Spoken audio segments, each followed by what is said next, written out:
আসসালামু আলাইকুম। আশা করি সবাই ভালো আছেন।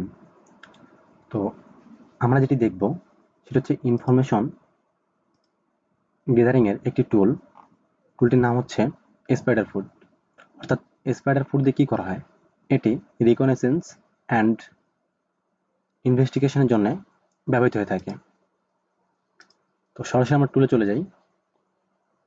তো এখানে স্পাইডার ফুড টুলটি অর্থাৎ SpiderFoot is an open source intelligence OSINT automation tools. অর্থাৎ স্পাইডার ফুড একটি open source intelligence automation tool.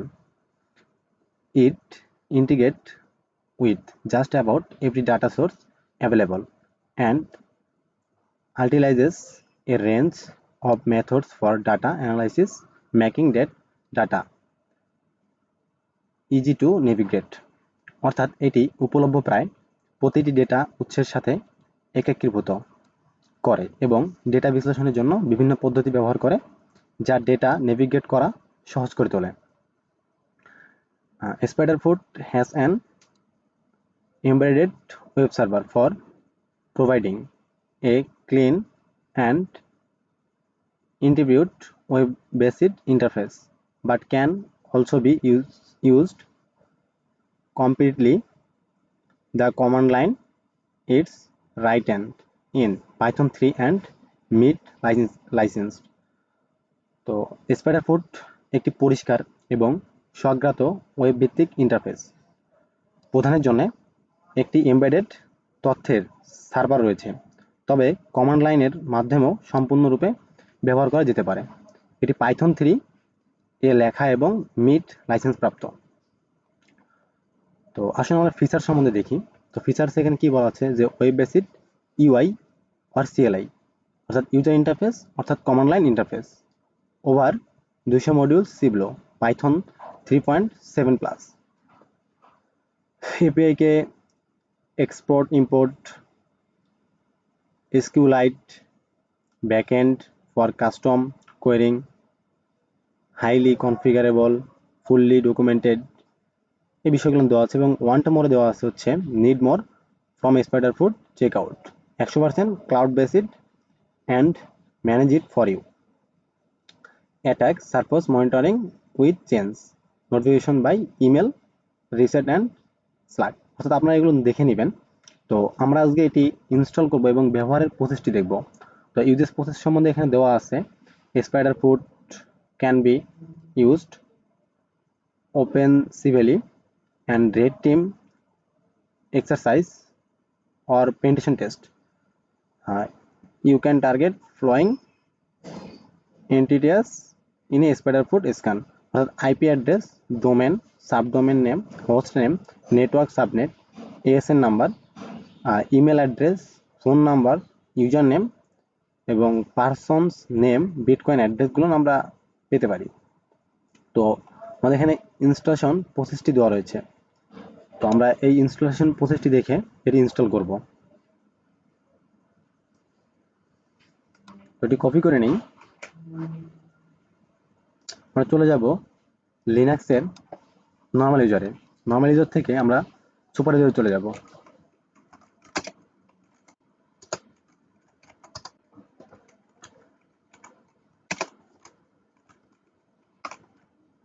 একটা ফোল্ডার ভিতরে যাচ্ছি এবং সেটি পেস্ট করব। এন্টার। আমরা পরবর্তী কমান্ডটি নিব।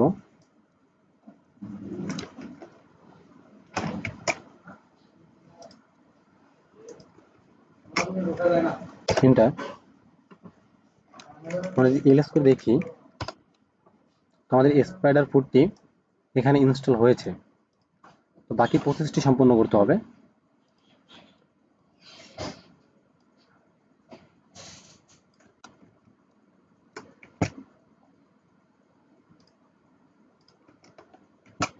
সিডি স্পাইডার ফুড অর্থাৎ আমাদের যে এখানে ফোল্ডারটি চেঞ্জ হয়ে যাবে, অর্থাৎ ডিরেক্টরি চেঞ্জ হবে। আমাদের ডিরেক্টরি চেঞ্জ হয়ে গেছে। পরবর্তী কমান্ড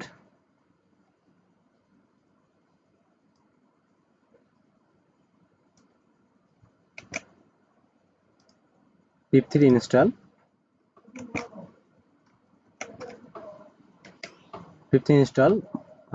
-r requirement.txt, অর্থাৎ এই টুলটির জন্য যে রিকোয়ারমেন্টগুলো লাগবে সেগুলো এখন ইনস্টল হবে।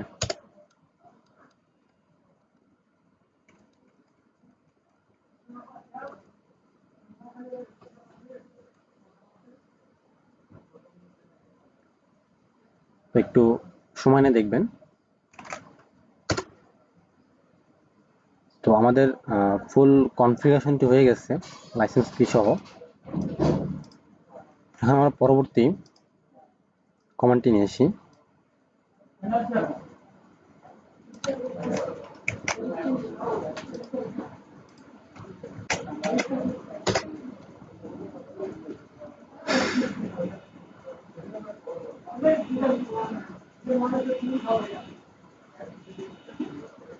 আমাদের এখানে যে লিঙ্কটি চলে এসেছে এটা আমরা ব্রাউজ করব।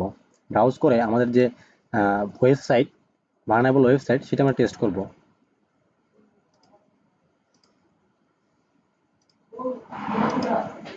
সরাসরি আমরা যদি চলে যাই পেস্ট অ্যান্ড গো, তো আমাদের লোকাল হোস্টটি চলে এসেছে। এখন আমাদের যে কোনো ভার্নাবিলিটি ওয়েবসাইট স্ক্যান করার জন্য আমাদের নিউ স্ক্যানে চলে যেতে হবে। তো আমরা এখানে যদি স্ক্যান নেম দিই টেস্ট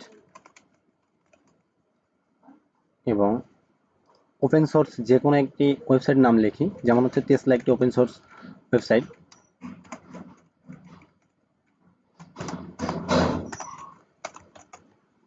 তো এটিতে আমরা স্ক্যান এটিতে কোনো স্ক্যান করলে আমাদের কোনো লিগ্যাল ওয়েতে করা হচ্ছে, অর্থাৎ ইলিগ্যাল হচ্ছে না, আমাদের কোনো বিপদের মুখে সম্মুখীন হতে হবে না। তো আপনারা টেস্টিং পারপাসে ভার্নাবিলিটি ওয়েবসাইট অথবা ওপেন সোর্স যে ওয়েবসাইটগুলো সেগুলো নিয়ে কাজ করতে পারেন। যেমন আমরা এটিতে রান স্ক্যান নাও,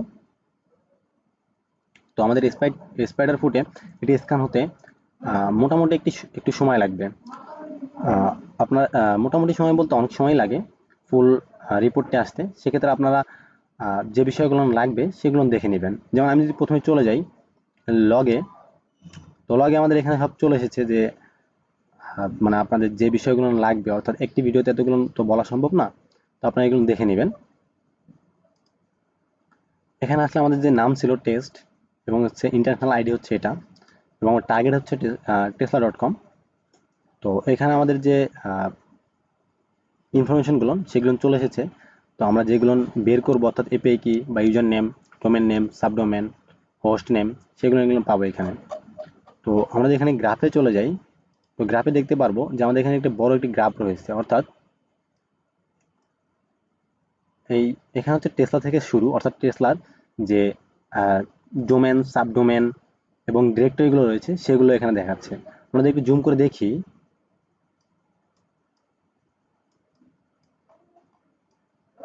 সেক্ষেত্রে দেখা যাবে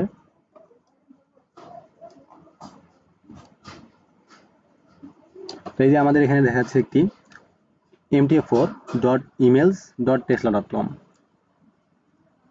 এখানে রয়েছে। অর্থাৎ এই সবগুলো না, একটা গ্রাফ বলতে কি বোঝায়, আমরা সাধারণত গ্রাফ বলতে যেটা বুঝি অর্থাৎ এটা আর কি একটা চিত্রের মতো আর কি। যতগুলো ডোমেন, সাবডোমেন, হোস্ট নেম এগুলো রয়েছে সবগুলো এখানে রয়েছে। অর্থাৎ ব্রাউজার এখন যদি চলে যাই আমরা, তো ব্রাউজার দেখতে পারবো যে অর্থাৎ ইমেল, আমাদের এখানে একটি ইমেল আছে যে nomad@ এত এত টেসলা sfp/pgp। তো এভাবে আমরা সম্পূর্ণ স্ক্যানটিতে আমরা দেখতে পারবো এবং আমাদের যা লাগবে সেই বিষয়গুলো এখান থেকে আমরা নিতে পারবো। তো সংক্ষিপ্ত আকারে যদি আরেকটু স্পাইডার ফুট নিয়ে আলোচনা করি, তাহলে হলো স্পাইডার ফুট সাধারণ ব্যবহারের ক্ষেত্রে স্পাইডার ফুট একটি ওপেন সোর্স ইন্টেলিজেন্স ও সেন্ট অটোমেশন টুল, যা ইন্টারনেটের বিভিন্ন উৎস থেকে তথ্য সংগ্রহ ও বিশ্লেষণের জন্য ব্যবহৃত হয়। একটি ডোমেন, আইপি ঠিকানা, ইমেল ঠিকানা, নাম বা অন্যান্য শনাক্তকারী মতো একটি সত্তা সম্পর্কে তথ্য সংগ্রহের প্রক্রিয়াটিকে স্বয়ংক্রিয় করার জন্য ডিজাইন করা হয়েছে। এই হচ্ছে স্পাইডার ফুটের মূল বিষয়। তো আশা করি আপনাদের কাছে ভিডিওটি ভালো লাগবে। যদি ভালো লেগে থাকে তাহলে আমার ইউটিউব চ্যানেলটি সাবস্ক্রাইব করে দিবেন এবং বেল আইকনটি বাজিয়ে আমার সাথেই থাকবেন। তো এতক্ষণ আমার সাথে থাকার জন্য থ্যাংক ইউ। আসসালামু আলাইকুম।